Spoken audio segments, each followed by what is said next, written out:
আমার সবচেয়ে প্রিয় মানুষ বাগেশ্বর ধাম সরকার মহারাজ ধীরেন্দ্র কুমার শাস্ত্রী, ওনার ছবিটা আমি পেন্সিল দিয়ে এঁকেছি। ইনি হচ্ছেন কট্টর সনাতন ধর্মী স্পিরিচুয়াল গুরু বাগেশ্বর ধাম সরকার। তো এই যে ছবিটা আমি আঁকছি, প্রথমে আমি এর আউটলাইনগুলো হালকাভাবে করে নিয়েছি। মানে আউটলাইনটা এত হালকাভাবে করতে হবে যাতে শেডিংয়ের সময় আবার রবার দিয়ে মুছতে না হয়। তো দেখতে পাচ্ছেন আউটলাইনগুলো কিভাবে আছে, খুবই হালকা। আর ধীরে ধীরে এই শেড করে মুখের অবয়বটা আনা হচ্ছে। আর এর ভিতরে কিছু চিহ্ন আছে মুখের উপরে, যেগুলো এনাকে চেনাতে সুবিধা হয়। কপালে তিলক, চোখের মাঝখানে একটা ফোঁটা আছে, নাকের উপর একটা স্পট রয়েছে। এই সব ডিটেলসগুলো মানুষকে চেনাতে খুবই সাহায্য করে। আর ইনার চোখের দৃষ্টি আর চোখের আকৃতিটা কিন্তু প্রায় হরিণ চোখের মতোই দেখতে। আর চুলের স্টাইলটাও অসাধারণ। তো এই ছবি চেনানো খুবই সহজ, যেমন তেমনভাবে ফ্রি হ্যান্ডে আঁকলেই এটা মুখটাকে চেনানো যায়। খুব সাধারণ একটা ছবি, যেটা প্রথম আমি বোঝাতে চেষ্টা করেছি পেন্সিল ড্রয়িংয়ে। তো পেন্সিল ড্রয়িংয়ে কী হচ্ছে, আমি বেশ কয়েকটা পেন্সিল ইউজ করছি আর্ট লাইনের পেন্সিলগুলো মোটামুটি ভালো। এর চাইতে ভালো পেন্সিল বাজারে আছে, তবে আমি এটা দিয়ে আপাতত করছি। তবে ফিনিশিং অতটা ভালো আসে না, তবু খারাপ না, কাজ চলে যায়। তো এখানে পেন্সিল ইউজ করেছি আমি HB থেকে 2B, 4B, 6B, 8B এবং 12B পর্যন্ত আছে। আর তার সঙ্গে কিছু আছে চারকোল পেন্সিল, যেগুলো বেশি ডিপ কালার, যেমন চোখের, চুলের কিছুটা অংশ, যেগুলো খুব ডিপ দিতে হয়, সেখানে আমি চারকোল পেন্সিলগুলো ইউজ করছি। তো এই পেন্সিলগুলো খুবই হালকা হাতে চালাতে হয়। দেখতে পাচ্ছেন কীভাবে চালাচ্ছি। পেন্সিল ধরার বিভিন্ন পদ্ধতি আছে। পেন্সিল ওই কলম চালানোর মতন ধরলে হবে না।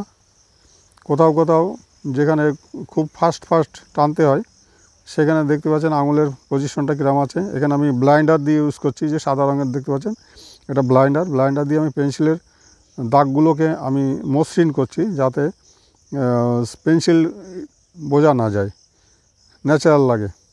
তো চুলটা অনেকই ডিপ কালারের, অতটা ডিপ যদিও পেন্সিলে আনা যাবে না, কারণ সেই ধরনের পেন্সিল আমার কাছে নেইও। তো যেটুকু আছে তাই দিয়েই করছি, চেষ্টা করা হচ্ছে। আর মুখে হালকা দাঁড়িয়ে আছে, সেটাকে ফুটিয়ে তোলা হচ্ছে। মুখের উপরে খুব বেশি শেড নেই, ওই দাড়ির জন্য একটু হালকা শেড দিতে হচ্ছে। আর পোশাক দেখতে পাচ্ছেন, পোশাকও বেশি কিছু ডিটেলস নেই, সাধারণ পোশাক পরা আছে, গলায় একটা মালা আছে। তো ওগুলোও ধীরে ধীরে করব। আগে মুখের ফেসটাকে, দাড়িটাকে কীভাবে ছোটো ছোটো ডট দিয়ে প্রেস করে করে, এই যে ছোটো ছোটো ডট প্রেস করে করে দাড়ির অরিজিনাল ভাবটা আনতে হচ্ছে। আর শেডিংটা খুবই মনোযোগ দিয়ে করতে হয়, কেননা বেশি ডিপ হলেও হবে না, আর বেশি লাইট হলেও হবে না। যতটা প্রয়োজন ততটাই প্রেস করতে হবে। এখানে মাঝে মাঝে ব্লাইন্ডার দিয়ে আমি ওটাকে সেট করছি। আর এখানে পেন্সিল আমি ইউজ করছি 4B, কখনো কিছু কিছু জায়গায় 6B ইউজ করেছি। তবে এই সব জায়গায় চারকোল কখনোই ব্যবহার করবেন না, চারকোল করলে খুবই ডিপ হয়ে যাবে, ব্লাইন্ডার দিয়ে ওটাকে সেট করা যাবে না। তো পেন্সিল ড্রয়িং খুবই মজাদার, খুবই সাধারণ ড্রয়িং, আর যেমন খুশিভাবে করা যায়, কোনো ঝুট ঝামেলা নেই, রঙের মিক্সিং নেই, কিছু নেই।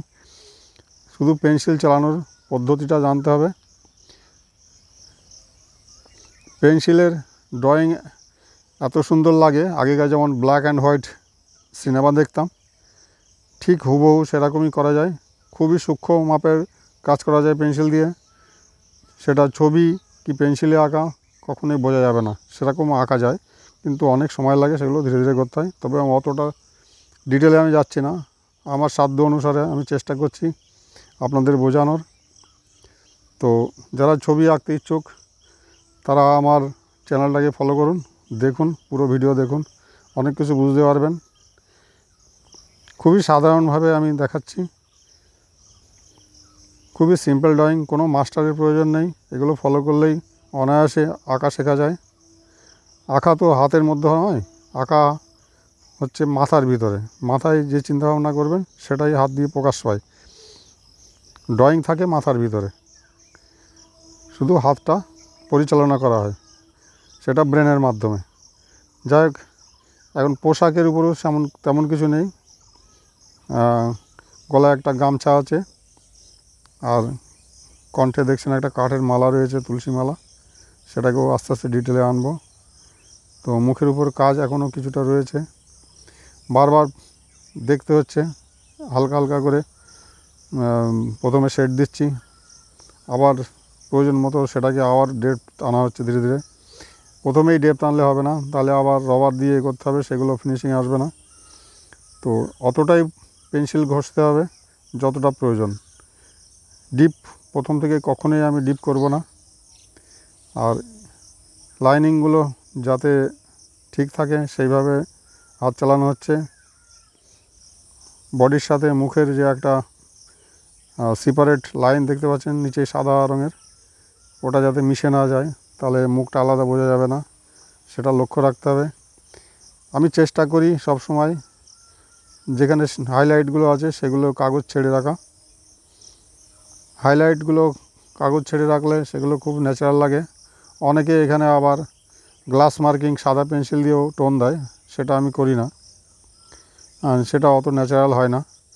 যেটা কাগজ ছেড়ে রাখা হয় সেটাই বেশি ভালো লাগে, সেটাই ন্যাচারাল লাগে। তো আপাতত হয়ে গেছে মোটামুটি একটা